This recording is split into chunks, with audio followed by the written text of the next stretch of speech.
Masih bersama kami di obrolan Karebosi, pemirsa, dengan topik rekrutmen CPNS 2019. Kita sudah di segmen terakhir, Pak Rida. Ini kalau dari kesiapan sendiri dari pemerintah pusat belum ada juknis, belum ada passing grade ya Pak ya? Ya.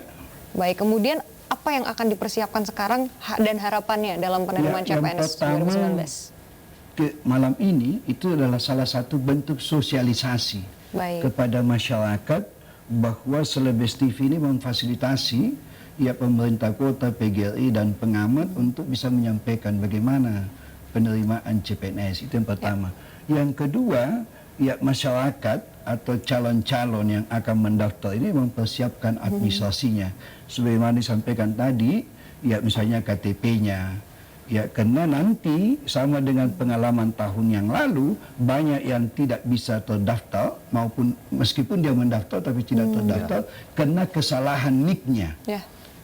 Jadi NIK itu tidak boleh sama sekali clear di dalam memasukkan. Karena itu yang membuat mereka tidak bisa mendaftar. Itu yang pertama. Kedua, jadi persiapkan administrasi yang dibutuhkan. Karena itu nanti akan diunggah atau diupload itu pada saat mereka mendaftar. Jadi kelengkapan administrasi sangat diperlukan. Mudah-mudahan tidak ada yang gugur di seleksi administrasinya.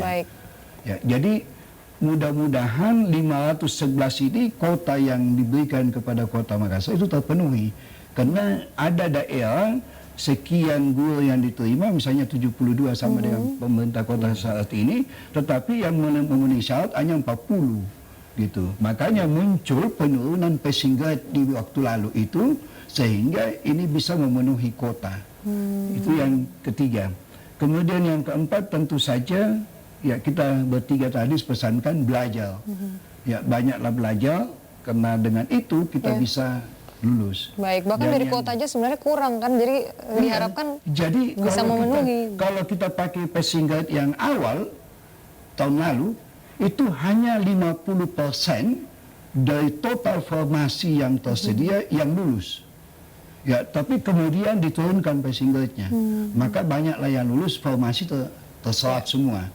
Nah, untuk tahun ini, karena belajar dari tahun lalu, itu passing grade-nya middle.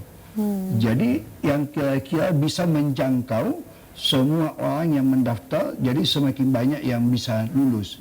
Karena tahun ini 197.111 orang itu, mudah-mudahan seluruh Indonesia bisa masuk gitu. Itu yang terakhir, tentu saja apapun keyakinan kita, banyak berdoa. Dan sekali lagi, jangan pernah percaya ada orang yang bisa membantu. Itu omong kosong. Berusaha belajar berdoa. Belajar dan berdoa. Itu kata kuncinya. Baik, harapan sekaligus closing statement dari Pak Maklasa. Terima kasih. Jadi saya di PGRI sangat mengharapkan bahwa teman-teman yang mau mendaftar sebagai guru dan tenaga kependidikan harus mulai sekarang mempersiapkan diri. Dan kita berharap ini seperti yang saya katakan tadi, kalau memang juknisnya masih memungkinkan, tenaga operator itu mendapat perhatian, dan guru honorer yang juga sudah pengabdiannya cukup lama, barangkali ini perlu ada pertimbangan-pertimbangan ataukah bisa kebijakan-kebijakan, karena yang pertama ingin disasar untuk mendaftar adalah ASN-nya, bukan P3K-nya. Sehingga ini kita berharap tenaga pendidik dan tenaga pendidikan yang saya di bawah organisasi kita di PGRI, mulai dari TK sampai perguruan tinggi, ini kita berharap supaya teman-teman kita ini bisa juga mengambil bagian, dan seperti apa yang dikatakan tadi, terpenuhi kuota yang kita harapkan. Jangan sampai guru 70 lebih, yang bisa masuk di situ sampai 50. Nah, ini kan sayang sekali. Untuk itu barangkali kita harus belajar dan teman-teman mempersiapkan lebih awal. Terima kasih barangkali. Baik, harapan sekaligus closing statement dari Pak Lukman. Saya kira pemerintah pusat harus kemudian mampu melihat bagaimana disparitas wilayah di Indonesia ini juga, bagaimana kemudian membangun mekanisme yang sifatnya kemudian tidak bersifat terstandarisasi secara nasional.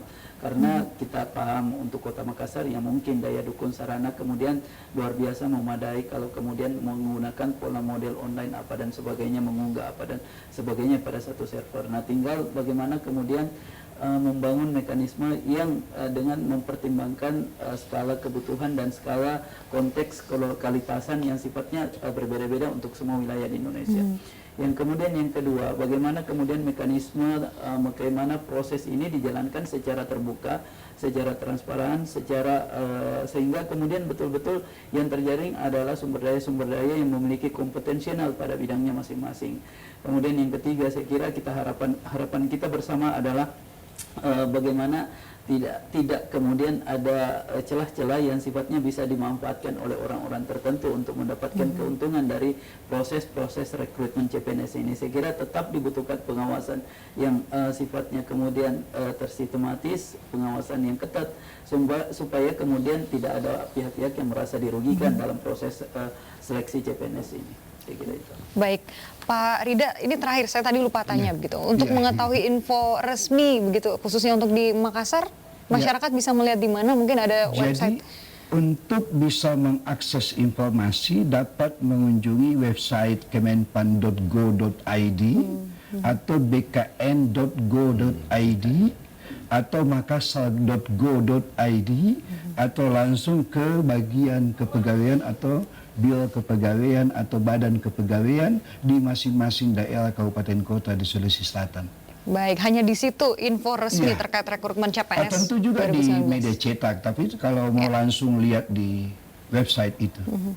Baik, tentunya pemirsa masyarakat persiapkan diri Anda sebaik mungkin untuk CPNS tahun 2019. Terima kasih Bapak Muhammad Rida Rashid, staf khusus PJ Wali Kota Makassar sudah berbagi. Terima kasih Bapak Maklasa, selaku Sekretaris Umum PGRI Makassar, sudah hadir di obrolan Karebosi. Terima kasih juga Bapak Andi Lukman Irwan, selaku pengamat pemerintahan, sudah berbagi di obrolan Karebosi. Dan pemirsa, mewakili seluruh kerabat kerja yang bertugas, saya Filza Burhan. Terima kasih, pamit undur diri. Wassalamualaikum warahmatullahi wabarakatuh.